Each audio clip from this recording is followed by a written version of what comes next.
সাইয়েদনা ওমর ফারুক রাদিয়াল্লাহু তাআলা আনহু নাম শুনেছেন? কত নাম্বার খলিফা? সবাই বলেন। 1 নাম্বার খলিফার নাম কি? 2 নাম্বার খলিফার নাম?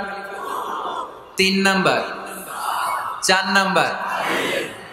রিদওয়ানুল্লাহি তাআলা আলাইহিম আজমাইন। ওমর ফারুক সাধারণ কোন সাহাবী ছিলেন না, তিনি এমন সাহাবী ছিলেন, বিশ্বনবী সাল্লাল্লাহু আলাইহি ওয়াসাল্লাম বলেছেন আমার পরে কোনো নবীও নাই, রাসূলও নাই, তবে আমার পরে যদি কেউ নবী হতো আমার ওমর নবী হয়ে যেত। বিশ্বনবী বলছেন লা নবিয়্যা বা'দি ওয়ালা রাসূলা, আমার পরে কোনো নবী নাই, রাসূল নাই। লাউ কানা বা'দি নাবিয়্যুন লাকানা উমর, তবে আমার পরে যদি নবী হওয়ার কোয়ালিটি আমার কোন সাহাবীর মধ্যে থেকে থাকে, আমার ওমরের মধ্যে সেই কোয়ালিটি আছে। প্রভু তুমি বলেছ রাসূল দেবে না, বলনি দেবে না ওমর, বলনি দেবে না হামজা তারি, খালিদ বিজয়ী সমর। প্রভু তুমি বলেছ রাসূল দেবে না, বলনি দেবে না ওমর, বলনি দেবে না হামজা তারি, খালিদ বিজয়ী সমর। প্রভু তুমি বলেছ রাসূল দেবে না। সুবহানাল্লাহ পড়ে। ওমর ফারুক রাদিয়াল্লাহু তাআলা আনহু দ্বিতীয় খলিফার নাম কি ছিল? সবাই বলেন কি নাম? সাইয়েদনা ওমর ফারুক রাদিয়াল্লাহু তাআলা আনহু। উনারে মুনাফিকরা খুব ভয় পেত। কারা? মুনাফিক চিনেন তো? ভিতরে এক বাইরে আরেক, তার নাম? সবাই বলেন ভিতরে এক বাইরে আরেক, তার নাম মুনাফিক। ইউযহিরু খিলাফা মা ইউবতিন, আরবিতে কি বলে? ইউযহিরু খিলাফা মা ইউবতিন, প্রকাশ করে একটা ভিতরে আরেকটা। ভিতরে এক বাইরে আরেক, তার নাম? সবাই বলেন ভিতরে এক বাইরে আরেক, তার নাম? আমরা কি মুনাফিক হতে চাই? এরা যখন যে সুবিধাজনক অবস্থানে থাকে তখন তার সাথে থাকে। ডান দিকে যে বলে আপনি ভালো, আমি আপনার দলের লোক, বায়ে যে বলে আরে না এটা খারাপ, আপনি ভালো, আমি আপনার দলের লোক, এরকম আছে না নাই? যখন যে ক্ষমতায় তখন তারে তেল মারে, যেদিকে বৃষ্টি আর তুফান ওইদিকে ছাতা ধরে, আছে না নাই? বাংলাদেশে একটা গান চলছিল কিছুদিন, শুনতাম, মধু হই হই বিষ হাবাইলা। সূরাতুল মুনাফিকুনের তাফসীর বোঝানোর জন্য এটা আমার জন্য খুব সহজ ছিল। মধু হই হই বিষ হাবাইলা, বলে মধু, বলে কি? বাটির মধ্যে নিয়ে আসছে, বলে এটা মধু, বলে কি? আসলে এটা কি? জোরে বলেন। আমরা কি মুনাফিক হতে চাই? না। আমরা কি হতে চাই?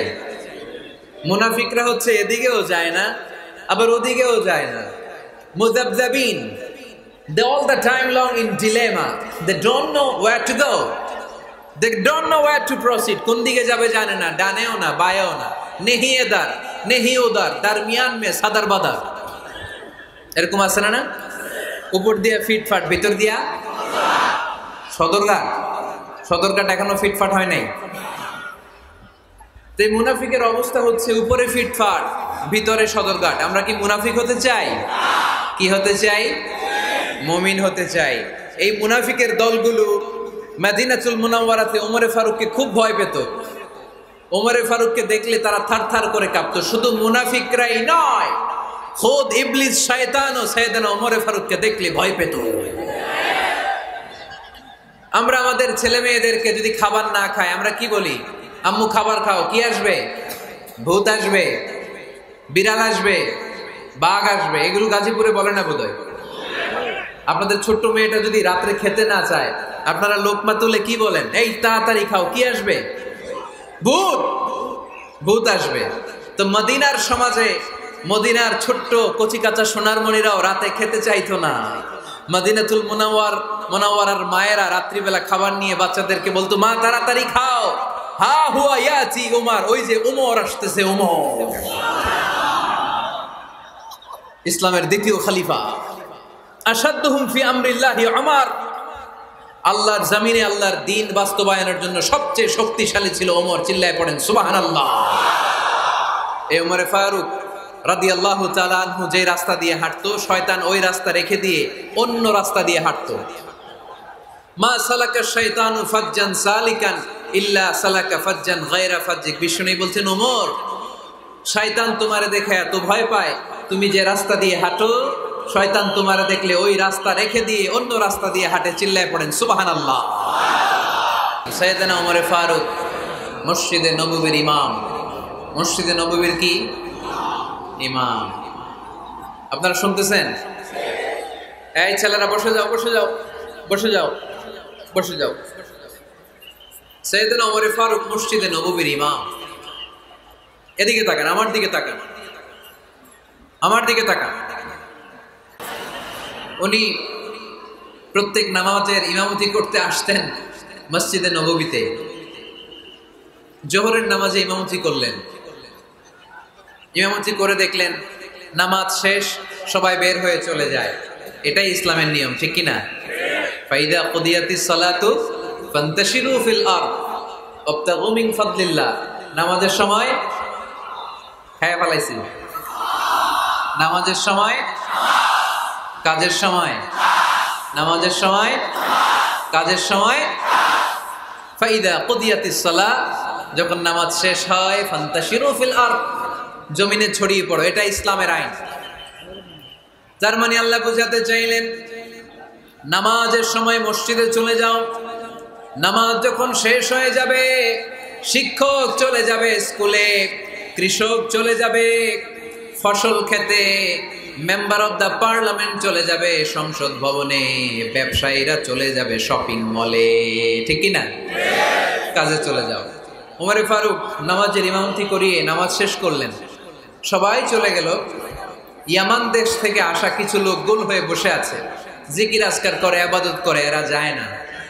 এরা কি করে না? যায় না। আসরের নামাজে সাইয়েদনা ওমর ফারুক রাদিয়াল্লাহু তাআলা আনহু নামাজের ইমামতি করলেন। নামাজ শেষ, সবাই চলে যায়, এরা যায় না। মাগরিবের নামাজের পরেও এরা যায় না। এশার সালাতের পরেও এরা যায় না। এশার পরে উনি ধরলেন, মা বালুকুম মা খাতবুকুম, হোয়াটস রং উইথ ইউ ম্যান? তোমাদের কি সমস্যা? জোহর, আসর, মাগরিব, এশা প্রত্যেক সালাতের পরে সবাই যার যার কাজে চলে যায়, তোমরা যে যাও না? বাড়ি কই? বলি ইয়ামান। তো বসে থাকো কেন? কি করো? কই জিকির করি। কি করি? কি করি? জিকির আজকার করি, তাসবিহ তাহলিল করি, ইবাদত করি। তো তোমরা যে যাও না, তোমাদের খাবার দেয় কে? খাবারের ব্যবস্থা হয় কোত্থেকে? তারা বলল, আমাদের জিকির দেখে, আমাদের বুজুর্গি দেখে আশেপাশের লোকেরা পাতিল ভরে খাবার নিয়ে আসে, ওই খাবার আমরা খাই। নাহনু আল মুতাওয়াক্কিলুনা আলাল্লাহ, আমরা আল্লাহর উপর তাওয়াক্কুল করে এখানে বসে থাকি। ওমর ফারুক বললেন, সর্বনাশ, তোমরা যদি মুতাওয়াক্কিলুনা আলাল্লাহ হও তাহলে কেমনে হবে?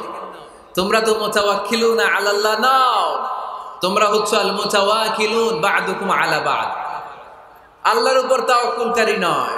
তোমরা যারা পাতিলের মধ্যে করে খাবার নিয়ে আসে তাদের উপর তাওয়াক্কুল করে বসে আছো, ঠিক কি না? তোমাদের জিকিরও চলে, আবার মাথায় টেনশনও চলে, পাতিল কি ছোট আসবে না বড় আসবে, খাবারে আমার ভাগেরটা থাকবে কি থাকবে না, টেনশন আছে না নাই? কারণ অন্যের উপর নির্ভরশীল, নিজেরা রান্না করে নাই, নিজে তো বাজার করে নাই, নিজের তো অ্যারেঞ্জমেন্ট বলতে কিছু নাই, আরেকজন যা দিয়ে যাবে ওইটা খাবে। ওমর ফারুক বুঝালেন, আরে বোকা, এটারে তাওয়াক্কুল বলে না। তোমার সাধ্যে যতটুকু আছে তার সবটুকুন করার পরে তুমি তাওয়াক্কুল করবে একজনের উপর, তিনি কে?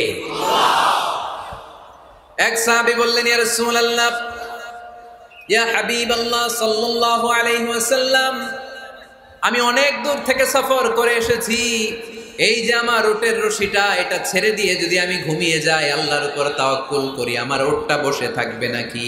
বিষ্ণু বললেন, না, এটারে তাওয়াক্কুল বলে না। উটের রশি রেখে দিয়ে ঘুমাইলে তোমার উট দৌড় দিবে। এ আকিলহা সুম্মা তাওয়াক্কাল আলাল্লাহ, উটের রশিটা আগে দড়ি দিয়ে ভালো করে গাছের সাথে বাঁধো, তারপরে তাওয়াক্কুল করবা একজনের উপর, তিনি কে? আগে বাঁধতে হবে, তারপরে তাওয়াক্কুল, আগে কাজ করতে হবে, তারপরে তাওয়াক্কুল। এক লোক বড় হুজুরের কাছে দোয়া চাইছে, হুজুর আপনি দোয়া করবেন আল্লাহ যেন আমার একটা ছেলে সন্তান দেয়। কি দেয়? কথা বুঝে নাই বোধহয়। কি দেয়? ছেলে সন্তান দেয়। তো হুজুর অনেক দোয়া করে দিছে, বড় হুজুর, আল্লাহ তারে তুমি ছেলে সন্তান দিও। তো ছেলে সন্তান হয় নাই, তার পরের বছর এসে আবার হাজির, হুজুর একটু দোয়া করেন আমার জন্য আল্লাহ একটা ছেলে সন্তান দেয়। হুজুর আবার দোয়া করলেন, কিন্তু ছেলে আর হয় নাই। পরের বছর এসে আবার হাজির, হুজুর একটু দোয়া করেন। কি দোয়া করবো বাপ? বলে হুজুর দোয়া করেন আল্লাহ যেন আমার একটা ছেলে সন্তান দেয়। হুজুর আবার দোয়া করলেন। এর পরের বছর এসে আবার হাজির, কয় হুজুর ছেলে সন্তান। হুজুরকে ঘটনা কি, ঘটনা কি, এর সন্তান হয় না কেন? বললো বাবা তুমি কি বিয়ে করছো? কয় না। তো বেটা বিয়ে না করলে তো সন্তান হবে কোত্থেকে? আগে তো বিয়ের পর্বটা সার, তারপরে তাওয়াক্কুল করবি কার উপর? বিষ্ণুই বললেন তাগদু খেমাসান তারুহু বেতানান, পাখিগুলোর মতো যদি সকালবেলা তাওয়াক্কুল করে বের হয়ে যাও, প্রতিটা পাখি, আপনাদের গাজীপুর এলাকায় পাখির বাসা আছে নাকি? কি পাখি আছে? বাবুই পাখি, হ্যাঁ কি পাখি? সব আছে। তো এই পাখিগুলো এই গাজীপুরের বিভিন্ন গাছপালার উপরে যে নিড় বানিয়েছে বাসা, দেখবেন সকাল বেলায় এই পাখিগুলো আল্লাহর উপর তাওয়াক্কুল করে বের হয়ে যায়। এই পাখিগুলো জানে কোন জায়গায় ওর রিজিক আছে। এই পাখিগুলোর রিজিকের ব্যবস্থা করলো কে? সারাদিন শেষে পাখিগুলো আবার ওদর পূর্তি করে পাখিগুলোর নিড়ে ফিরিয়ে দেয় কে? জানে না কোথায় খাবার আছে। আমাদের ফ্রিজ আছে, ফ্রিজ, ডিপ ফ্রিজ, 7 দিনের বাজার করে ডিপ ফ্রিজের মধ্যে খাবার রেখে দেই। পাখিদের ডিপ ফ্রিজ আছে নাকি? আমাদের টাকা বেশি ঘরের মধ্যে হয়ে গেলে ব্যাংকের মধ্যে অ্যাকাউন্টে ফেলে দিয়ে আসি। পাখিদের কোনো ব্যাংক অ্যাকাউন্ট আছে নাকি? তারুহু তাগদু খিমাসান তারুহু বিতানান, সকালবেলা পাখিগুলো কিচির মিচির আল্লাহর জিকির করে বের হয়ে যায়। বিকেলবেলা প্রতিটা পাখির পেটে খাবার দিয়ে আবার ফিরিয়ে দেয় কে? এটার নাম তাওয়াক্কুল। ওমরে ফারুক বললেন তোমরা যা করছো এটা তাওয়াক্কুল নয়। নামাজের পরে বের হয়ে যাবা, আল্লাহর জমিন যে আবাদ করবা, কৃষি কাজ করবা, ব্যবসা করবা, বাণিজ্য করবা, চাকরি করবা, আবার নামাজের সময় ঘরে আসবা। এর মাধ্যমে তোমার ঘরে যে হালাল রিজিকের ব্যবস্থা আল্লাহ করে দিবে, এটার নাম হলো তাওয়াক্কুল। পড়েন সুবহানাল্লাহ। গোটা জমিনটা আমাদের, গোটা জমিন আমাদের জন্য আল্লাহ দিয়েছেন। যেখানে যাবেন রিজিকের ব্যবস্থা আছে না নাই? আপনাদেরকে শোনাইছি না যে বাংলাদেশের পাহাড়ে কি চাষ হয়? ওখানে জুম রেখেছে আল্লাহ। মালয়েশিয়ার ক্যামেরুন হাইল্যান্ডে আল্লাহ ফলের বাগান, ফুলের বাগান রেখেছে। আবার আপনি সাগরের মধ্যে নামলে রিজিক আছে না নাই? কি আছে? মাছ। সুবহানাল্লাহ কইবেন না? ওয়ালাকাদ কাররামনা বানি আদম ফাহামালনাহুম ফিল বাররি ওয়াল বাহরি ওয়া রাযাকনাহুম মিনাত তাইয়্যিবাত। রব্বুল আলামিন বলেন আমি পুরো বনি আদমকে সম্মানিত করেছি। জলে স্থলে সব জায়গায় মানব জাতিকে বিচরণের সুযোগ করে দিয়েছি। আর মানুষের জন্য আমি আল্লাহ হালাল রিজিকের ব্যবস্থা করেছি। সুবহানাল্লাহ পড়েন। হালাল রিজিকের ব্যবস্থা আল্লাহ করেছেন। এজন্য everyone should be energetic, everyone should be active. আমাদেরকে অ্যাক্টিভ হতে হবে, এনার্জেটিক হতে হবে। শ্রম করে করে, কষ্ট করে করে আমাদেরকে আগাতে হবে। স্রষ্টা আমাদেরকে একটা যুদ্ধে ঠেলে দিয়েছেন, সংগ্রাম করে করে আমাদেরকে বেঁচে থাকতে হয়, ঠিক কিনা? এই জমিনে যখন আমরা এসেছি তখনই আমি সংগ্রাম করেছি। বিশ্বাস করেন, একজন স্বামীর 1 ফোঁটা বীর্যের মধ্যে যদি 20 কোটি শুক্রাণু না থাকে, কয় কোটি? আরো জোরে। 20 কোটি শুক্রাণু যদি না থাকে, 20 কোটি বা 2 কোটি শুক্রাণু যদি না থাকে, তাহলে ওই শুক্রাণু থেকে কোনো মানব সন্তান মায়ের পেটে জন্ম নেয় না। তাহলে চিন্তা করেন, ওই 20 কোটি শুক্রাণুর মধ্যে আমি একটা শুক্রাণু, ঠিক কিনা? এতগুলো শুক্রাণু ডিম্বাণুকে আঘাত করে অ্যাক্টিভ হতে চেয়েছিল। ওই 2 কোটির মধ্যে বাকি সবগুলোরে হারিয়ে চ্যাম্পিয়ন হয়েছিলাম সেদিন মায়ের গর্ভে আমি। চিল্লায় বলো ঠিক কিনা? সেদিন আমার হাত ছিল না, সেদিন আমার পা ছিল না, আমার চোখ ছিল না, আমার রেসপিরেটরি সিস্টেম ছিল না, আমার ব্রেইন সচল ছিল না, আমার মামা ছিল না, আমার দাদা ছিল না, আমার গায়ে শক্তি ছিল না। ওই কঠিন পরীক্ষায় যদি 2 কোটি কম্পিটিটরকে আমি হারিয়ে বিজয় লাভ করতে পারি, এই জমিনের বুকেও আমার কেউ হারাতে পারবে না। চিল্লায় বলো ঠিক কিনা? আমরা এসেছি বিশ্বকে জয় করার জন্য, জয় করার জন্য। আবার যখন মায়ের পেট থেকে বের হই তখনও আমাকে সংগ্রাম করে বেরোতে হয়। এইখানে তোমরা আমার ছোট্ট সোনামণিরা সিজারে হয়েছো কারা কারা দেখি সিজারে, যে হুজুর আমি সিজারে পৃথিবীতে এসেছি, হাত তোলো। কয়েকজন হাত তুলছে, মাশাআল্লাহ, ঠিক আছে, অসুবিধা নেই, হাত নামাও। এটা একটা প্রাকৃতিক নিয়ম, মায়ের পেট থেকে পৃথিবীতে আমরা এইভাবে আসি। কেউ প্রাকৃতিক পদ্ধতিতে আসি, কেউ সিজারে আসি। যারা সিজারে আসছে তারা এই কষ্টটা সহ্য করে নাই, তাদের অন্য ধরনের স্ট্রাগল পৃথিবীতে আসার পরে। কিন্তু আমরা যারা নর্মাল প্রসেসে এসেছি সেই সময়টার কথা খেয়াল করেন। আমাদের দেহের সাইজ অনেক বড়, আমাদের ওজন অনেক বেশি, কিন্তু আমাদের মায়ের যেই অঙ্গটা দিয়ে আমরা পৃথিবীতে এসেছি ওই জায়গাটা বড় সরু।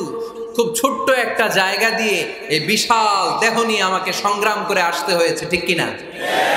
এবং এটা ল্যাবরেটরিক্যালি প্রুভড, সায়েন্টিফিক্যালি অ্যাটাস্টেড যে এটা একজন বাচ্চার জন্য, নবজাতক নিউ বর্ন বেবির জন্য খুবই স্বাস্থ্যকর, খুবই হেলদি। কারণ এই ছোট্ট জায়গাটা দিয়ে, মায়ের ওই ছোট্ট অঙ্গ দিয়ে আমরা যে পৃথিবীতে আসি, আমাদেরকে একটা চাপ সহ্য করতে হয়। ওই চাপের কারণে আমার নাকের ভিতরে, কানের ভিতরে যে ধরনের দূষিত গ্লিসারিন আছে, পদার্থ আছে, এগুলো সব বের হয়ে যায়। আর এই প্রচন্ড চাপটা আমাদের দেহটাকে কর্ম সহিষ্ণু হয়ে গড়ে তুলতে সাহায্য করে। কোন সুবহানাল্লাহ। সেই দিন আমরা স্ট্রাগল করে পৃথিবীর বুকে এসেছিলাম। যেদিন মায়ের পেট থেকে যুদ্ধ করে আমাকে পৃথিবীতে আসতে হয়েছে, ওই দিন আমার কান ছিল? এখনকার মতো কানের শক্তি ছিল? এখন যে হাতে শক্তি, ওই শক্তি ছিল? ওই কঠিন পরিস্থিতিতে যদি আমি সংগ্রাম করে টিকে থাকতে পারি, বর্তমান সময়ে আমাদেরকে কেউ আটকায় রাখতে পারবে না, পারবে না। ইন্নাকা কাদিহুন ইলা রাব্বিকা কাদাহান ফামুলাকি। আল্লাহ বললেন, ও বনি আদম, তোমাকে কষ্ট করতে করতে আমার কাছে আসতে হবে। আবার আল্লাহ বললেন, লাকাদ খালাকনাল ইনসানা ফি কাবাদ।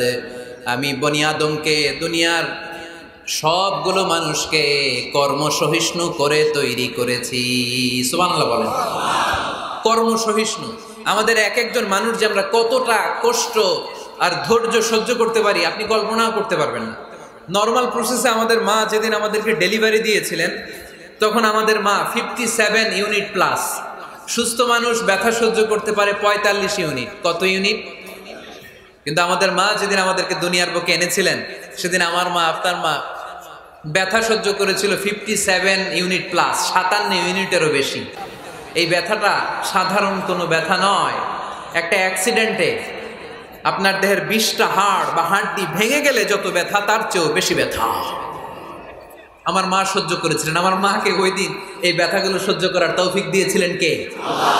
তাহলে কি পরিমাণে কষ্ট সহিষ্ণুতার, কর্ম সহিষ্ণুতা নিয়ে যে আমরা জন্মাই, আমাদের কোনো ধারণাই নাই। এজন্য আমি প্রায় বলি, ছেলে মেয়েদেরকে, সন্তানকে ননির পুতুল করে গড়ে তুলবেন না। ছেলে মেয়েদেরকে কষ্ট সহিষ্ণু করে গড়ে তোলেন। প্রতিকূল পরিবেশে কি করে নিজের অস্তিত্ব জানান দিতে হয়, এমন করে আমরা আমাদের মুসলমান সন্তানদেরকে গড়ে তুলবো। চিল্লায় বলেন ঠিক কিনা? লাকাদ খালাকনাল ইনসানা ফি কাবাদ। আমি মানুষকে দুঃখ কষ্টের মধ্যে তৈরি করেছি। আমরা বলছিলাম কাজের সময়, আরো জোরে বলতে হবে, কাজের সময়, নামাজের সময়, আর ভরসা করতে হবে একজনের উপর, তিনি কে? কাজে কোনো লজ্জা আছে? লজ্জা কিসে? অলসতায়। আমরা অলস হতে চাই না। রসুল বাপ্তালে দুঃখানু শয়তান, অলস মস্তিষ্ক শয়তানের আড্ডাখানা। আমরা নিজের পায়ে দাঁড়াতে চাই, আমরা স্বাবলম্বী হতে চাই, আমরা সাস্টেইনেবল ডেভেলপমেন্ট গোলের পক্ষে, আমরা মিলেনিয়াম ডেভেলপমেন্ট গোলের পক্ষে, আমরা বাংলাদেশকে উন্নতির শিখরে নিয়ে যাওয়ার পক্ষে। চিল্লায় বলেন ঠিক কিনা? আমরা আগে দুনিয়ার কল্যাণ চাই, এটা ইসলামের নিয়ম। আগে কি আখেরাত চাই না আগে দুনিয়া চাই? জোরে বলেন। আরে দুনিয়াতে ভালো থাকলেই তো আখেরাতে ভালো থাকবেন। এজন্য আল্লাহ আমাদেরকে শিখালেন, পড়ো রব্বানা আতিনা ফিদ দুনিয়া হাসানাহ ওয়া ফিল আখিরাতি হাসানাহ ওয়া কিনা আযাবান নার। আয় আমাদের রব, এই দুনিয়ার বুকে আপনি আমাদেরকে কল্যাণ দেন, আখিরাতের বুকে আপনি আমাদেরকে কল্যাণ দেন, আগুনের শাস্তি থেকে আল্লাহ আপনি আমাদেরকে বাঁচিয়ে দেন। পড়ে না আমিন। তাহলে আগে দুনিয়া, তবে দুনিয়াকে হৃদয়ে স্থান দেয়া যাবে না। দুনিয়াকে বশ করে হাতে নিব, কিন্তু হৃদয়ে থাকবে আখিরাত। জোরে বলতে হবে ঠিক কিনা? নিজ হাতে উপার্জিত সম্পদের চেয়ে শ্রেষ্ঠ কোনো সম্পদ আর হতে পারে না। আমার দিনমজুর ভাইয়েরা, কুলি মজুর ভাইয়েরা, রিক্সাওয়ালা ভাইয়েরা, ফ্যাক্টরি ওয়ার্কার যারা, আপনারা আল্লাহর কাছে অনেক সম্মানিত। আপনাদের উপার্জন হালাল। আপনাদের এক পা এমনি জান্নাতে ঢুকে আছে। এখন শুধু এক পা ঢুকাইলে চলবে? পা কয়টা? আরেকটা ঢুকানোর দরকার আছে না নাই? আপনাদের উপার্জন হালাল। আপনারা 5 ওয়াক্ত সালাত পড়বেন, মানুষের হক নষ্ট করবেন না, আব্বা আম্মার দোয়া নিবেন, দ্বিতীয় পাটাও জান্নাতে ঢুকায় দিবে কে? মা আকালা আহাদুন তুআমান ক্বাত্তু খায়রুম মিন আইয়াকুলা মিন আমালি ইয়াদিহি। নিজের হাতে উপার্জিত সম্পদের চেয়ে, খাবারের চেয়ে শ্রেষ্ঠ সম্পদ আর হতে পারে না। আমার রিকশাওয়ালা ভাই, তার উপার্জন হালাল না হারাম? আমার কুলি মজুর ভাই, উপার্জন হালাল না হারাম? মাথার গাম পায়ে ফেলে ফ্যাক্টরি ওয়ার্কাররা যে বেতনটা পায়, এটা হালাল না হারাম? তাদের দোয়াকে কবুল করে নিবে কে? এজন্য যুবক ভাইরা, never under estimate any job. কোন জবকে, কোন চাকরিকে ছোট করে দেখার সুযোগ নাই। কারণ আমার উপার্জন হালাল হলেই ওই হালাল উপার্জনে বরকত দিবে কে? Whether it's the small or big, you don't care. এটা তোমার কেয়ার করার দরকার নেই। চাকরি পেলেই একটা ঢুকে যাবা, চাকরি পেলেই ঢুকে যাবা। কারণ আমাদের চাকরির বাজার মন্দা। আমাদের বাংলাদেশ, ভারতে কোন একটা চাকরির জন্য চেয়েছে 8 পাস, ওইখানে অ্যাপ্লাই করে ডক্টরেট ডিগ্রি দাঁড়িয়ে আসে না নাই? এত কষ্ট করে চাকরি পাওয়া পৃথিবীর কোথাও লাগে না। কারণ আমাদের পপুলেশন বেশি, তাই চাকরির জন্য আমাদের বসে থাকা লাগবে না। আমাদেরকে উদ্যোক্তা হতে হবে, আমাদের এন্টারপ্রেনার হতে হবে। শুরুতে যেটা বলেছিলাম, আমাদের আইডিয়াকে কাজে লাগাতে হবে, ঠিক কিনা? আর যাই করব আমরা ভালোভাবে করব। ভালোভাবে করলে ওই কাজে বরকত দেয় কে? ভালোভাবে করার জন্য আল্লাহ তাআলা সূরাতুল মুলকে আমাদেরকে গাইডলাইন দিয়েছেন। রব্বুল আলামিন বলেন, আল্লাযী খালাকাল মাউতা ওয়াল হায়াতা লিয়াবলুয়াকুম আইয়ুকুম আহসানু আমালা। তিনি এমন সত্তা যিনি তোমাদের তৈরি করেছেন, জীবন আর মৃত্যুকে তৈরি করেছেন এই জিনিসটা পরীক্ষা করবার জন্য। তোমাদের মধ্য থেকে কে ভালোভাবে কাজ করে? সুবহানাল্লাহ। কে বেশি আমল করে, আল্লাহ এটা বলছে নাকি কে ভালো আমল করে? যদি বেশি আমল করার কথা আল্লাহ বলতো, তাহলে এই আয়াতটা হতো লিয়াবলুয়াকুম আইয়ুকুম আকসারু আমালা। কিন্তু আল্লাহ কি এই আয়াতে আকসারু আমালা বলেছে? আলেম যারা আছেন তারা আমার সাথে সাথে বলেন, আল্লাহ কি আকসারু আমালা বলেছে?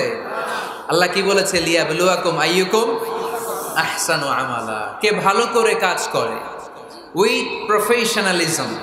আপনি যেটাই করেন না কেন, আপনাকে প্রফেশনালিজমের সাথে করতে হবে, তাহলে ওই কাজে বরকত দিবে কে? ছোট হোক বড় হোক, এটা কোনো সমস্যা? যাই করি না কেন কিভাবে করব? ভালোভাবে। আওয়াজ করে বলেন, কিভাবে করব?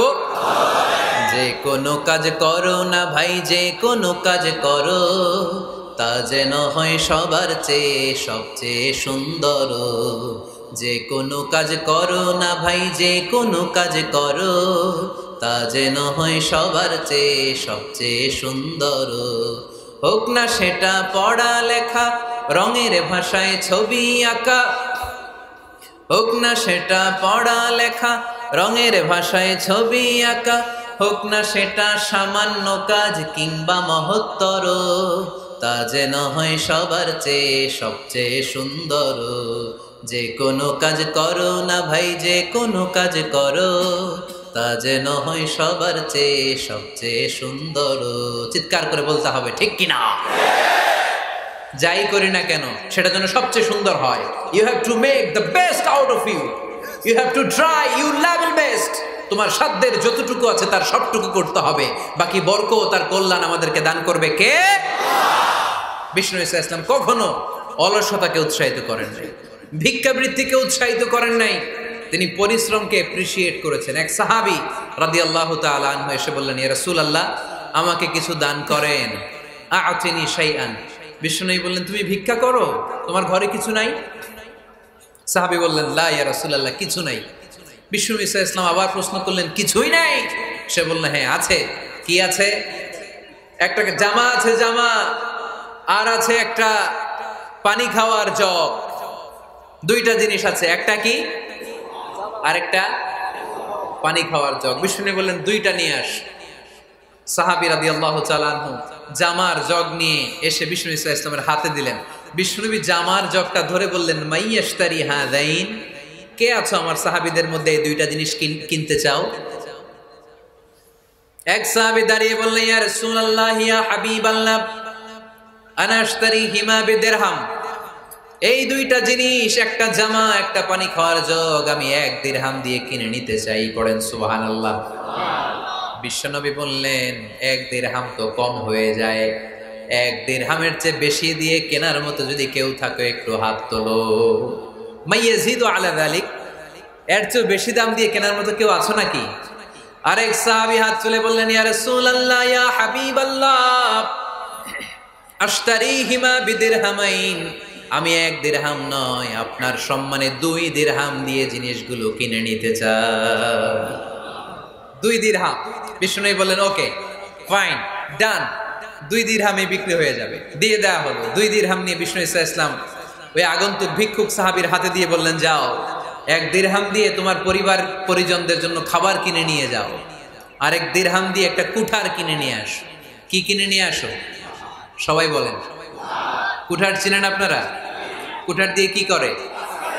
গাছ কাটে। ওই সাহাবী আর 1 দিরহাম দিয়ে একটা কুঠার কিনে নিয়ে আসলেন।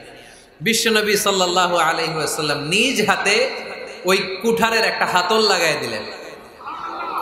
সুবহানাল্লাহ পড়তে পারলেন না মজা করে? হাতল ছাড়া কুঠার ধরা যায়? ধরা যায় না। বিশ্বনবী কাঠের একটা হাতল লাগাই দিলেন।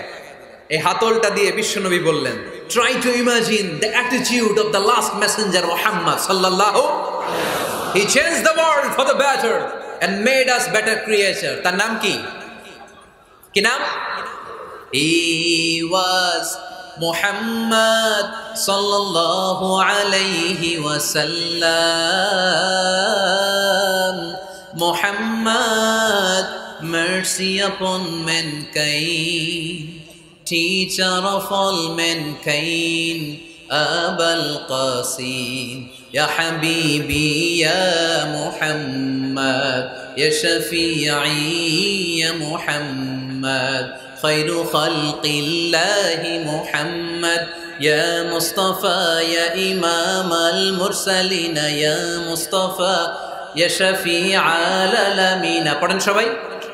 Ya Mustafa, Ya Imam al-Mursalin, Ya Mustafa, Ya Shafi'al alamin. He taught us to be just and kind, and to feed the poor and hungry, help the wafer and the orphan child, and to not be cruel and miserly. His speech was soft and gentle, like a mother stroking her child.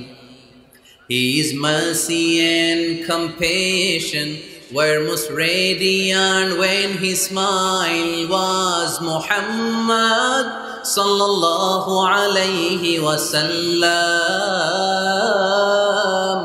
Muhammad, mercy upon mankind, teacher of all mankind, Abul Qasim, Ya Habibi, Ya Muhammad, Ya Shafi'i, Ya Muhammad, Khairu Khalqillahi Muhammad. পড়েন সবাই।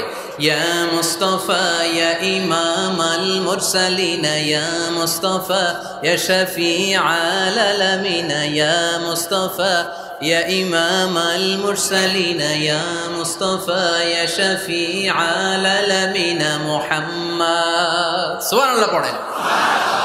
He was Muhammad sallallahu alayhi wasallam. জঙ্গলে যে কাঠ কাটো, লাকড়ি বানাও, বাজারে যে বিক্রি করো, লা ইয়াহতাতিবা আহাদুকুম হাজমাতান ফি যাহরিহি খায়রুম মিন আই ইয়াসআলা আহাদান ফায়ু'তিয়াহু আও ইয়ামনাহু। যাদের গায়ে জোর আছে, শক্তি আছে, পরিশ্রম করে লাকড়ির বোঝা পিঠে নিয়ে বাজারে বিক্রি করা অনেক ভালো কারো কাছে হাত পাতার চেয়ে। কারণ তুমি হাত পাতলে লোকজন তোমারে দিতেও পারে, নাও দিতে পারে, কিন্তু পরিশ্রম কখনো বৃথা যায় না।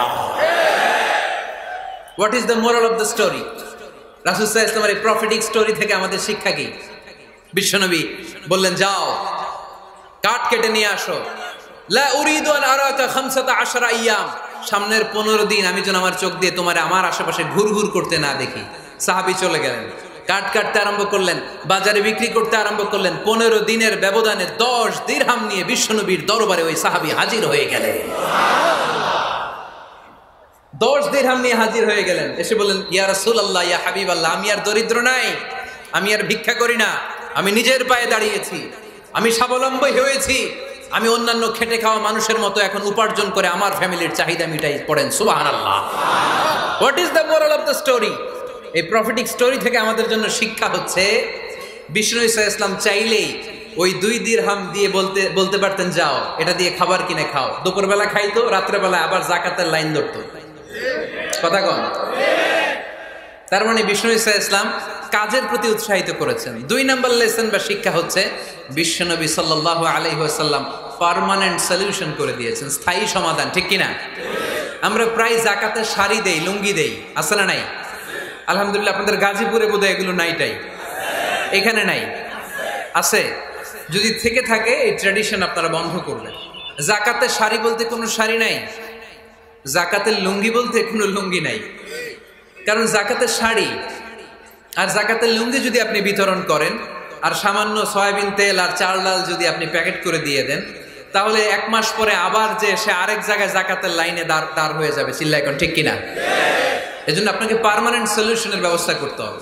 আমি সব জায়গায় বলি যে প্রতিটি জেলার বিজনেস ম্যাগনেট যারা আছেন, তারা সবাই মিলে একটা জাকাত ম্যানেজমেন্ট প্ল্যাটফর্ম গড়ে তুলুন। সেখান থেকে এমনভাবে জাকাত দিন যাতে মানুষ স্বাবলম্বী হতে পারে। স্বাবলম্বী বানানোর জন্য, দারিদ্র বিমোচনের জন্য জাকাত এসেছে, জাকাতের শাড়ি লুঙ্গি বিতরণের জন্য নয়। আর জাকাতের শাড়ি এত পাতলা, মশারি কি পাতলা, এর চেয়েও পাতলা। দেখছেন কখনো? এটারে একবার ধোয়ার পরে দ্বিতীয়বার পরা যায় না। একবার ধোয়ার পরে শাড়ির দিকে তাকাইলে শাড়ি আন্নের দিকে বেশকি মেরা থাকবে। কথা বলেন ঠিক কিনা? এইভাবে শাড়ি লুঙ্গি দেয়া যাবে? এভাবে তো শাড়ি লুঙ্গি বিতরণ করলে যারা লাইন ধরে জাকাত নিতে আসলো, এই আল্লাহর বান্দাদেরকে অপমান করা হয়। আর আল্লাহ বললেন, ওয়ালাকাদ কাররামনা বানি আদম, আমি পুরো বানি আদমকে সম্মানিত করেছি। ফেরেশতার সম্মান বেশি না মানুষের? বুঝা শুনা বললেন কার? তুমি মাটির আদমকে প্রথম সৃষ্টি করিয়া ঘোষণা করিয়া দিলে শ্রেষ্ঠ বলিয়া, তাই তো নূরের ফেরেশতা করে আদমকে সেজদা। সুবহানাল্লাহ পড়েন। তাই তো নূরের ফেরেশতা করে আদমকে সেজদা, সবার চেয়ে সম্মান দিলে মাটির আদমকে। পড়েন আল্লাহু আল্লাহু তুমি জাল্লে জালালুহু, শেষ করা তো যায় না গে তোমার গুণগান। আল্লাহু আল্লাহু, সুবহানাল্লাহ পড়েন। আহা, মানুষের মর্যাদা সবচাইতে বেশি। এজন্য জাকাত যারা নিতে আসে তাদেরকে অপমান করা যাবে না। এর কারণ জাকাত দিয়ে আপনি কোনো করুণা করেননি, বরং ওরা জাকাত নিয়ে আপনাকে এই ফরজ ইবাদত করার সুযোগ করে দিয়ে আপনার প্রতি করুণা করে গিয়েছে। আওয়াজ করে বলেন ঠিক কি না? অনেকে মনে করে আমি জাকাত দেই, আমি মনে দয়া করছি, আমি মনে হয় করুণা করছি। আচ্ছা, যারা গরিব ওরা যদি জাকাত না নেয় ওর সমস্যা আছে? নিমু না জাকাত, কিন্তু আমি যদি বলি দিমু না, আমার খবর আছে না নাই? আমার জন্য দেয়া ফরজ, ওর জন্য নেয়া ফরজ না। তাই আমি দিয়ে করুণা করিনি, ও আমার কাছ থেকে জাকাত নিয়ে জাহান্নামের আগুন থেকে আমাকে বাঁচিয়ে ও আমাকে দয়া দেখিয়েছে।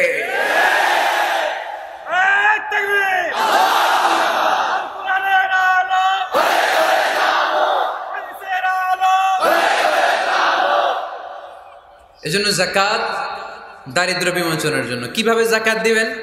আপনি জাকাতের টাকা দিয়ে খেয়াল করবেন, একটু ক্রস চেক করে নিতে হবে, ডবল চেক করে নিতে হবে। যেই ফ্যামিলিতে জাকাত দিবেন কর্মক্ষম উপার্জনের মতো করতে পারে এরকম ছেলে আছে কিনা, থাকলে ওর একটা অটো রিক্সা কিনে দেন, সিএনজি কিনে দেন। ওই সিএনজি চালিয়ে ওর ফ্যামিলিটা দিব্যি চলে যাবে, ঠিক কিনা?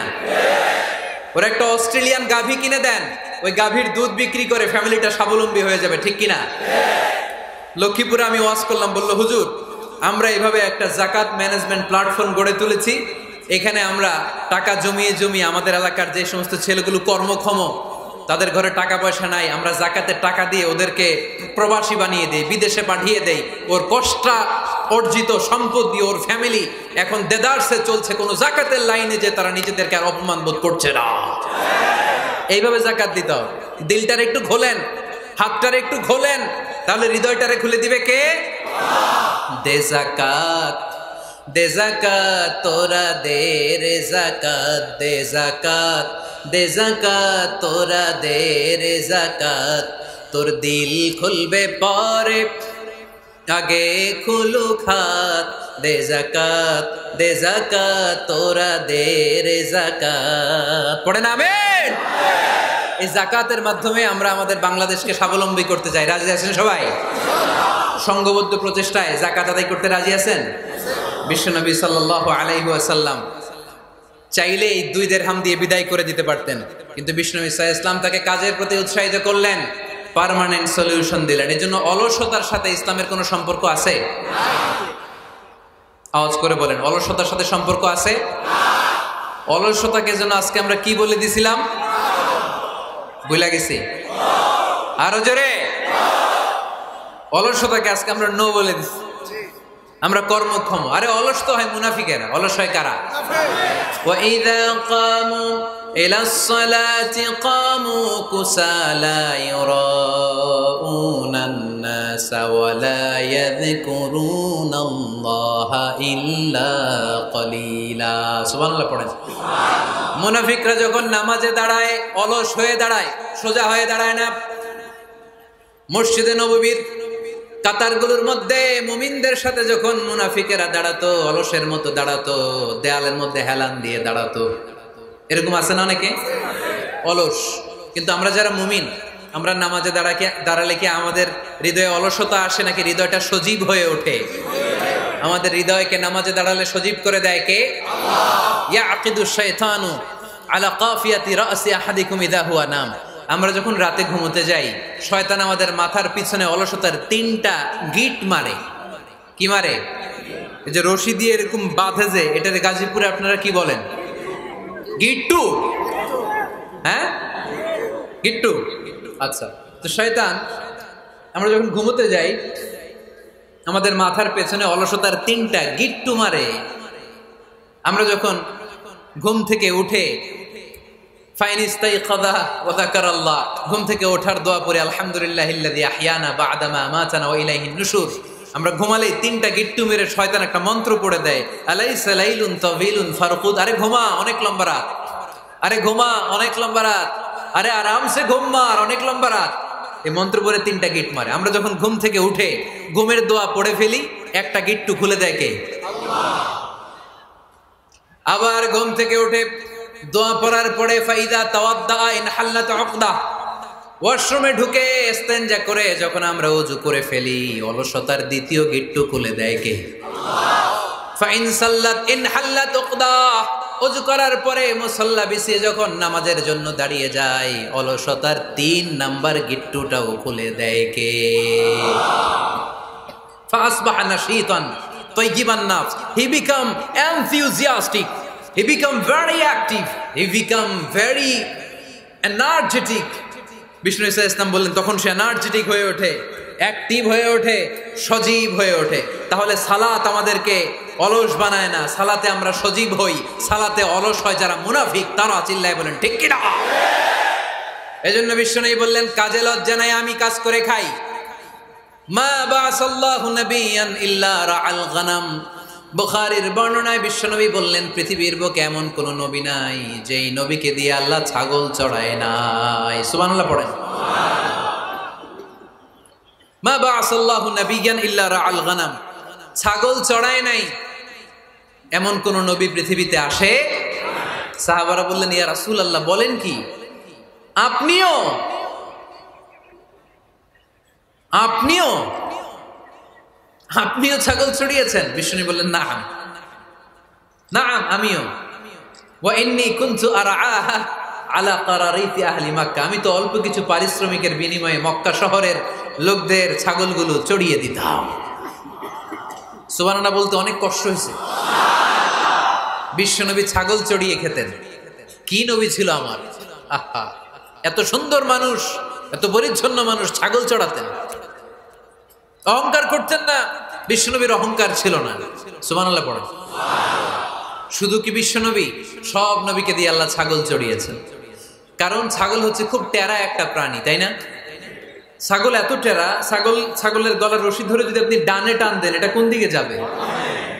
বায়ে টান দিলে, সামনে টানলে, পিছনে টানলে পারা যায় কিছু? ভাবলেন সারা সপ্তাহ ব্যস্ত থাকে, আজকে আমার ছুটি, আমিও গোসল করি, এটারও গোসল করে। রশি ধরে আপনি পুকুরে নামাবেন, এটা ওর বাপের কিরা এমনি দাঁড়াবে, ঠিক কিনা? ওরা টেনে নামানো যায় না। এর কারণ ওর নাম কি? কথা কয় না। এজন্য আমরা বলি পাগলে কিনা কয়, ছাগলে কিনা খায়। ও বুঝে না তো, ওর ভালো চাইলে ও বুঝতে চায় না। আল্লাহ বুঝাতে চাইলেন, নবীরা ছাগল চড়াও, সবচেয়ে টেরা প্রাণী। ছাগল চড়ায় তোমাদেরকে ট্রেনিং পিরিয়ড শেষ করছি, কারণ এরপরেও ছাগলের চেয়ে আরেকটা টেরা প্রাণী আছে, মানব জাতি, এদেরকে চড়াইতে হবে। যদিও মানুষ আশরাফুল মাখলুকাত, কিন্তু মানুষের মধ্যে ছাগলের চেয়ে টেরা কিছু আছে না নাই? উলাইকা কাল আনআম বাল হুম আদাল। এরা ছাগল নয়, এগুলো ছাগলের চেয়েও নিকৃষ্ট। চিল্লায় বলেন ঠিক কিনা? আওয়াজ তুলে পড়েন লিল্লাহে তাকবীর, লিল্লাহে তাকবীর, লিল্লাহে তাকবীর। সাইয়েদনা মুসা আলাইহিস সালাম চাষ করেছেন, দাউদ আলাইহিস সালাম নিজ হাতে বর্ম বানিয়েছেন, ছুরি বানিয়েছেন। আওয়াজ করে পড়েন সুবহানাল্লাহ। তাহলে কাজে কোনো লজ্জা আছে? লজ্জা কিসে? আর আজকের মাহফিল থেকে অলসতাকে আমরা কি বলে দিয়েছি? কাজের সময়, নামাজের সময় কাজে কোনো লজ্জা নেই। বিশ্বনবী সাল্লাল্লাহু আলাইহি ওয়াসাল্লাম কাজ করে খেতে বলেছেন। প্রিয় ভাইয়েরা, বেশিরভাগই এখানে ফ্যাক্টরি ওয়ার্কার। আপনারা হাত তুলে আমাকে জানান দিয়েছেন শুরুতে। কর্মজীবী মানুষদেরকে বিশ্বনবী এত ভালোবাসতেন, মেহনতি মানুষদেরকে এত পছন্দ করতেন। বিদায় হজের ভাষণেও বাদ যায়নি মেহনতি মানুষদের কথা। তিনি বলেছেন, খবরদার খারাপ আচরণ করবে না। নিজেরা যা খাবে তাদেরও তা খাওয়াবে, নিজেরা যা পড়বে তাদেরকেও তা পড়াবে। আতুল আজিরা আজরাহু ক্বাবলা আইয়াজিফা আরাকু। সুনানে ইবনে মাজার হাদিস। শ্রমিকের ঘাম শুকিয়ে যাওয়ার আগে তার পারিশ্রমিক দিয়ে দাও। আবার বিশ্বনবী বললেন, খবরদার, সালাসাতুন আনা খাসমুহুম। কিয়ামতের দিন 3 শ্রেণীর ব্যক্তির বিরুদ্ধে আমি আল্লাহ নিজে মামলা দায়ের করব। এক শ্রেণীর ব্যক্তি হচ্ছে রাজুলুন ইস্তাওফা আজিরান, ইস্তাআজারা আজিরান ফাস্তাওফা মিনহু ওয়া লাম ইয়াতি আজরা। যে ব্যক্তি শ্রমিক ভাড়া করে কাজ করালো কিন্তু তার টাকা দেয় নাই, তার পারিশ্রমিক দেয় নাই, আল্লাহ বলেন কিয়ামতের দিন তোর বিরুদ্ধে আমি দাঁড়াবো। I will be against you in the day of judgement. কেউ তোরে কিয়ামতের দিন সাহায্য করে ছুটাতে পারবে না। এজন্য খবরদার, শ্রমিকদের সাথে খারাপ আচরণ করবেন না। আবার শ্রমিক ভাইরাও যারা আছেন, আপনাদের ডিউটি যত ঘন্টা ঠিক তত ঘন্টাই পালন করতে হবে, তা না হলে কিন্তু আপনাদের উপার্জন হালাল হবে না। বিশ্বনবী সাল্লাল্লাহু আলাইহি ইসলামের সাথে বিশ্বনবী সাল্লাল্লাহু আলাইহি ইসলামের কর্মচারীর কি ঘটেছিল, এই ঘটনাটা বলেই আজকে আমরা শেষ করব। আওয়াজ করে পড়েন ইনশাআল্লাহ। আমরা অনেকে মাইক পেলে বড় বড় ভাষণ দেই, কাজের মেয়েদের সাথে খারাপ আচরণ করবেন না, শ্রমিকদের অধিকার, নারীদের অধিকার, বড় বড় এরকম বক্তব্য আছে না নাই? বিশ্বনবী শুধু শ্রমিকদের অধিকারের কথা বক্তব্যের মধ্যে সীমাবদ্ধ রাখেন নাই, ওনার ব্যক্তিগত জীবনেও এগুলো পাবেন। বিশ্বনবী সাল্লাল্লাহু আলাইহি সাল্লামের অ্যাপয়েন্ট করা শ্রমিক, ওনার দাস, ওনার কর্মচারী সাহাবীর নাম ছিল আনাস রাদিয়াল্লাহু তাআলা আনহু। কি নাম ছিল? উনি বিশ্বনবীর ব্যাপারে কি কমেন্টস করছে আমরা শুনে আজকের আলোচনার ইতি টানবো। আওয়াজ করে পড়তে হবে ইনশাআল্লাহ। সাধারণত কর্মচারীরা মালিকের বিরুদ্ধে ভালো কথা বলে ইল্লা মাশাআল্লাহ। অনেক মালিক আছে অনেক ভালো, তাদের ব্যাপারে আবার ভালো বলে। সাধারণত কারো ব্যাপারে যদি আপনি তথ্য নিতে চান, আপনি তার ওয়াইফের কাছ থেকে তথ্য নেন, তার কর্মচারীর কাছ থেকে নেন, তার বাড়ির দারোয়ান থেকে নেন, তার ঘরের কাজের মহিলার কাছ থেকে নেন, তার ড্রাইভারের কাছ থেকে নেন, তাহলেই তার ব্যাপারে আসল সব তথ্য বের হয়ে আসবে। দেখুন বিশ্বনবীর কর্মচারী বিশ্বনবীর ব্যাপারে কি বলে। সাহাবীর নাম সবাই বলতে হবে, সাহাবীর নাম রাদিয়াল্লাহু তাআলা আনহু। উনি বললেন, বিশ্বনবী যখন মক্কা থেকে মদিনায় হিজরত করলেন, হাজার হাজার মদিনাবাসী বিশ্বনবীর সাথে দেখা করতে গেল। যারাই দেখা করে সবাই বিশ্বনবীর হাতে কিছু না কিছু হাদিয়া দেয়। যারাই দেখা করে হাতে করে বিশ্বনবীর হাতে কিছু না কিছু দিয়ে দেয়, সুবহানাল্লাহ পড়ে। তাহাদাও তাহাব্বু, একে অপরকে হাদিয়া দিবেন, মহব্বত বাড়াই দিবে কে? হাজব্যান্ড স্ত্রীকে গিফট করবেন, স্ত্রী আবার হাজব্যান্ডকে গিফট করবেন, বন্ধু বন্ধুকে গিফট করবেন, গার্লফ্রেন্ড আবার বয়ফ্রেন্ডের গিফট করতে যায় না, তাহলে ভেজাল আছে না নাই? চেক এন্ড ব্যালেন্স করতে হবে। আমি প্রায় বলি ভালোবাসবেন জায়গা মতো, স্ত্রীকে ভালোবাসলেও সওয়াব আছে না নাই? স্ত্রীর সাথে অন্তরঙ্গ সময় কাটালেও সওয়াব আছে না নাই? কিন্তু এই সময় যদি শালীর সাথে কাটান ঝামেলা আছে না নাই? ভাবির সাথে কাটালে ভেজাল আছে না নাই? যারাই বিশ্বনবীর সাথে দেখা করে সবাই বিশ্বনবীর হাদিয়া দেয়। সাইয়েদনা আনাস রাদিয়াল্লাহু তাআলা আনহু বর্ণনা করেন, আমার আম্মা যেন দেখা করতে আসলেন আমাকে নিয়ে, আমি ছোট্ট আনাস। আমার আম্মা জান দেখলেন লাম ইউবকি রাজুলুন ওয়ালা ইমরাআতুন মিনাল আনসার ইল্লা আতহাফাকা বিতুহফাতিন ইয়া রাসূলুল্লাহ। আমার আম্মা এসে বলে, ও রাসূলুল্লাহ, মদিনার যারাই আপনার সাথে দেখা করতে আসলো সবাই এসে আপনারে হাদিয়া দেয়। ওয়া ইন্নী লা আকদিরু আলা মা উতহিফুকা বিহি, ও নবী আমার তেমন কোনো সাধ্য নাই যে আমি আপনারে হাদিয়া দেব, আমার কাছে কোনো টাকা পয়সা নাই। ছোট্ট ছেলে আনাস রে নিয়ে এসে বলল, ইয়া রাসূলুল্লাহ, মদিনার সব লোকের আপনার সাথে দেখা করে আর হাদিয়া দেয়, আমি গরিব মানুষ, আমি আপনারে কি হাদিয়া দেব গো নবী? আমার তো হাদিয়া দেওয়ার মতো কিচ্ছু নাই, ইল্লা ইবনি হাদা, আমার নাড়ছেরা ধন, আমার কলিজার টুকরা সন্তান এই আনাস ছাড়া আমি আমার কলিজার টুকরা সন্তান আনাস রেই আপনারে হাদিয়া দিয়ে দিলাম। খুদ হাদা ইয়া রাসূলুল্লাহ, আমার সন্তান আনাসকে আপনি নেন, ইয়াখদুমুক মা বাদালাক, সে যদ্দুর পারে আপনারে খেদমত করবে। সাইয়েদনা আনাস বলেন, সেদিন থেকে আমি বিশ্বনবীর খাদেম, কি আর খেদমত করব, নবীর মেসওয়াক এনে দেই, জামা এনে দেই। 10 বছর খেদমত করার পরে বিশ্বনবীর খাদেমের মুখে শুনুন বিশ্বনবী কেমন আচরণ করতেন সাইয়েদনা আনাস রাদিয়াল্লাহু তাআলা আনহুর সাথে। সাইয়েদনা আনাস বলেন, খাদিমতু রাসূলুল্লাহি 10 সিনিন, 10টি বছর আমি আমার বিশ্বনবীর পেয়ারা নবীর খেদমত করলাম। ফামা দারাবানি, একদিনের জন্য বিশ্বনবী আমার গায়ে হাত তোলে নাই, পড়েন সুবহানাল্লাহ। ওমা সাব্বানি, একদিনের জন্য আমার গালি দেয় নাই, বকা দেয় নাই।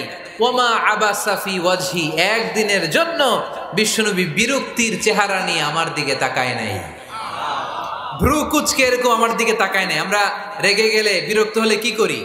আমাদের ভ্রুগুলো কুচকে যায়। আনাস রাদিয়াল্লাহু তাআলা আনহু বললেন, একদিনের জন্য আমারে পিট্টি দেয়া তো দূরের কথা, আমাকে পিটানি দেয়া তো দূরের কথা, আমাকে মারে নাই, আমাকে গালি দেয় নাই, কোনোদিন আমার দিকে বিরক্তির সাথে তাকায় নাই। ওয়ালা ক্বালা লি লিমা সানাআতা ওয়ালা লিমা লা সানাআতা, কোনোদিন এও বলে নাই আনাস এটা কেন করলা, ওইটা কেন করো নাই। চিৎকার করে পড়েন সুবহানাল্লাহ। এজন্য বিশ্ব নবীর মতো আমাদেরকে আমাদের শ্রমিকদের সাথে, অধীনস্থ কর্মচারীদের সাথে আচরণ করতে হবে। রাজি আছি তো সবাই? এন্তেকালের আগে বিশ্বনবী সাল্লাল্লাহু আলাইহি সাল্লাম 2টা কথা বললেন। কয়টা? 1 নম্বরে বিষ্ণু ঈসা ইসলাম বললেন আসসালাত, আসসালাত, নামাজ, নামাজ, উম্মতেরা নামাজ, নামাজ ছেড়ে দিও না। 2 নম্বরে বিষ্ণুই বললেন ওয়ামা মালাকাত আইমানুকুম, খবরদার অধীনস্থ কর্মচারীদের সাথে খারাপ আচরণ করো না। আমরা খুব দুঃখের সাথে লক্ষ্য করেছি, পত্রপত্রিকায় এসেছে মানবাধিকার কর্মী, নারী আন্দোলনের কর্মী মাইক পেলে বড় বড় ভাষণ দেয়, আপনারা কর্মীদের সাথে ভালো আচরণ করবেন, কাজের মেয়েদের সাথে ভালো আচরণ করবেন, কিন্তু ওদের বাড়িতে এই কাজের মেয়েরা নির্যাতিত হয়, চিল্লায় বলেন ঠিক কিনা? আহা, পত্রিকার রিপোর্ট দেখে অবাক লাগে। খুন্তি দিয়ে চুলায় লোহা গরম করে পিঠে শেক মেরেছে, এরকম আছে না নাই? বিশ্বনবী সাল্লাল্লাহু আলাইহি সাল্লাম বলেছেন খবরদার, কিয়ামতের দিন তাদের বিরুদ্ধে আল্লাহ মামলা দায়ের করবে। আমরা যেন কখনো আমাদের অধীনস্থ কর্মচারীদের সাথে খারাপ আচরণ না করি। আল্লাহ তুমি তৌফিক দাও, আমরা পড়ি আমিন। এজন্য শ্রমিক মালিকের সম্পর্ক হচ্ছে চেক এন্ড ব্যালেন্সের সম্পর্ক। যারা শ্রমিক তাদের দায়িত্ব হচ্ছে মালিকের যে হক সেটা আদায় করা, যত ঘন্টা তার সাথে চুক্তি হয়েছে তার পুরোটা আদায় করা। আর মালিকের উচিত অধীনস্থ কর্মচারীদের সাথে ভালো আচরণ করা। আমরা যেন এই চেক এন্ড ব্যালেন্স করতে পারি, আল্লাহ তুমি তৌফিক দাও। যে আয়াত দিয়ে শুরু করেছি ওই আয়াত দিয়ে শেষ করব। আল্লাহ বলেছেন ফাইদা কুদিয়াতিস সালাতু ফান্তাশিরু ফিল আরদ, যখন নামাজ শেষ হয়ে যায় জমিনে ছড়িয়ে পড়ো, রিজিক তালাশ করো, আবার নামাজের সময় হলে মসজিদে চলে আসো। তার মানে কাজের সময়, আওয়াজটা ছোট হয়ে গেল, চিল্লায় বলতে হবে, কাজের সময়, নামাজের সময়। পরিশ্রমে কোনো লজ্জা নেই, লজ্জা হলো, আর অলসতাকে আজকের মাহফিল থেকে আমরা সবাই কি বলে দিলাম, মনে থাকবে সবার?